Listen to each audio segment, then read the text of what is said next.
Mambo vipi Tanzania? Bwana Baba Chilaka hapa. Leo nanitambulisha kijana wangu wa kuitwa Msingi Moyo. Huyu jamaa hivi karibuni niliposti klipu yake akiwa yuko barabarani anaendesha pikipiki huku kalala chali.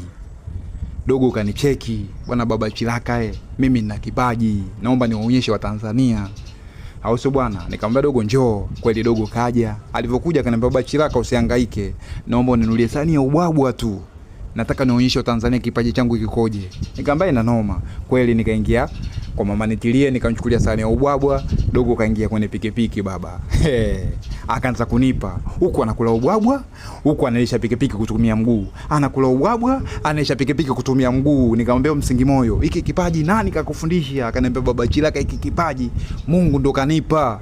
Na vitu vingi vya kufanya kuonyesha wa Tanzania, sio hiki tu. Mtaani kuna vipaji vikubwa sana, ile tunashindwa wapi pa kwenda kuvionyesha.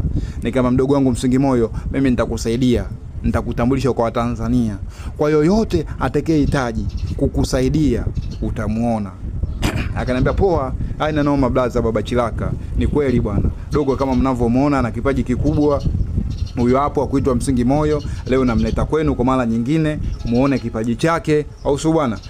Hivi karibuni tutafuata taratibu zote ili aweze kuwa mwanamichezo kamili. Kwa sababu ana kipaji. Yaani kipaji kampa Mungu, kipaji sio cha kufoji. Kipaji kampa Mungu. Akuitwa Msingi Moyo, mzee wa michezo. Na wewe kama una ndugu yako ana kipaji basi waje kubishana na Msingi Moyo. Msingi Moyo huyo hapo mnamuona ndugu zangu jinsi anavyopepea. Msingi Moyo pepea we. Pepea we Msingi Moyo pepea we. Pepea we Msingi Moyo pepea we.